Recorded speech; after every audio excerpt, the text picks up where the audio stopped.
What makes you stand out against those opponents? Why do you think Jackie Popular should be reelected instead of unseated? First of all, because I know deep down in my heart, I work for my people. I love my people. I think I'm a proven leader in that ward. I believe in helping people at no cost, because those are the people that elected us.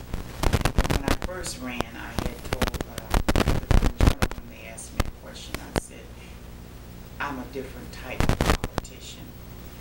I said, people look at politicians as, these great liars, these great people with their own agendas. And I said, that's not me.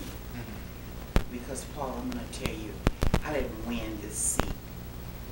God allowed me to have this seat. Okay. All right.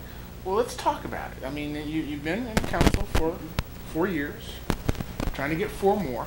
Yes. How would you say the second ward has benefited from your stewardship? Yeah. Okay.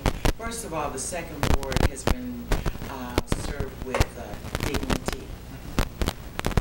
It's been served with dignity. I have made over 3,000 returned phone calls back to my constituents. I've been out in my community visibly. I shop in my community. I support my community, my block clubs. I send out information to the block club presidents to pass on to their members. And I have never turned anyone down that has asked me for anything that was in my reason that I could do for them. Of those 3,000 calls, what's the most common denominator? What do people most ask of you? It's such a diversity of calls. A lot of times it's neighbor problems, and I sent out letters to one neighbor trying to ask them to work with the other neighbor in good spirits. And normally, we get a good thing from that. I have been asked, about the police coming and what can we do.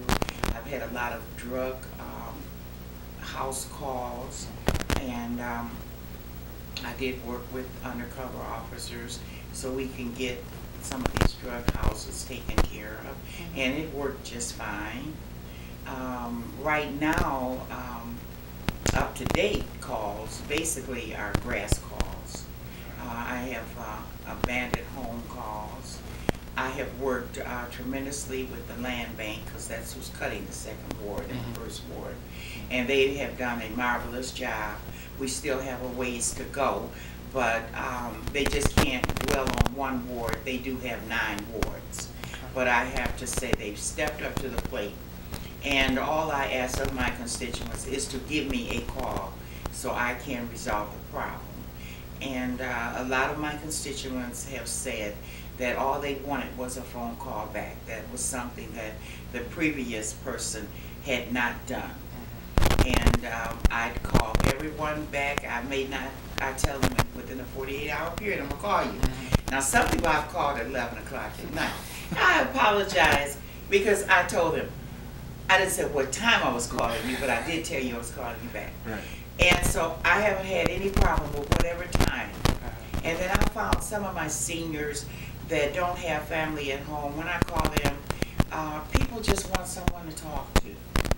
I have some young people that call me. They just want someone to talk to, and they just want answers. And I found that if you return your calls, get them the correct answer, then you're doing your job. But I get all kinds of calls. One call, I had to go out and trim the hedges to keep the neighbors from fighting each other. And it wound up, both ladies baked me a cake, 2 cakes. But these are the type of calls.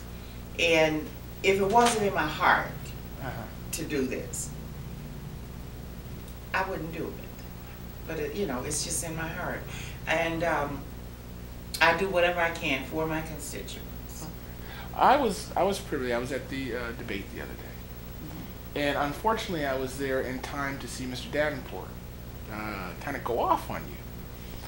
I kind of need you to explain what all that is about and what's going on with the personal attacks. As you say, it's personal. Why it's personal, I have no idea. But what keeps me from stooping to his level is the 37th Psalm. It tells me, fret not against evildoers. Okay. So I don't allow myself to partner with evilness. Now, he has a problem because he thinks that I'm a criminal. And the reason why he thinks that is because of the scholarships that I got for the students at Northern High School when I was first elected. But if Mr. Davenport would sit down with either I or someone that was involved with this and get the whole story, Paul, then you don't have a ground to attack me on. Well, we got the whole story. It was all in the paper. But it was out the there. thing of it is, he has a problem with that. And if the FBI investigates you, the best law enforcement in the world, and they come up with nothing that you really honestly did wrong, when I have the man say, the ladies is about as clean as the driven snow. So what he does not bother me. What I did, I may have went about it the wrong way, but I had not taken any money. There was a paper trail. Every child had a name. There was a money order for every child. Everything was done decent and in order. But this all started with the previous administration. When I decided to do what I wanted to do, it was nothing hidden. I went to the city attorney, who was Trishelle Young at the time. I presented the idea to her, and she thought it was absolutely great. When I presented it to my colleagues, I didn't do it from my seat. I stood in front of them at that podium. I presented it to them. At that particular time, Mr. Dale Buchanan was our president. And he said, Jackie, it's just a great, grand idea. You know, not knowing that the devil was trying to line me up. But that's okay.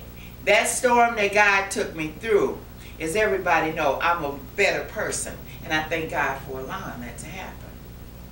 But I never wavered from helping my constituents. But if Mr. Davenport wants to keep dwelling on this, then that's fine and dandy with him. I don't have a problem with it. I don't stoop to the ground. But anyway.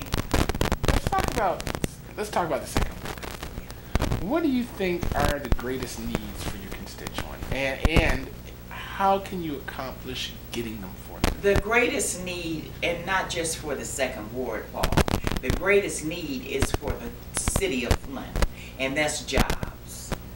And for us to get jobs, be qualified for jobs, constituents, young people, you're going to have to be trained.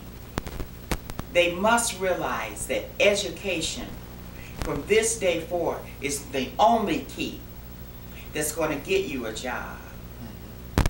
Unless you want to flip burgers. And then you still got to have some type of mindset to flip burgers. Because you have to know how to operate that grill. So education has to be used everywhere. Whether you're flipping a burger, whether you're running that cash register.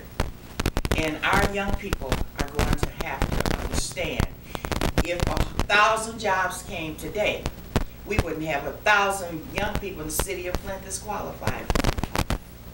But jobs is one of the top that we need to bring our city back, because it impacts your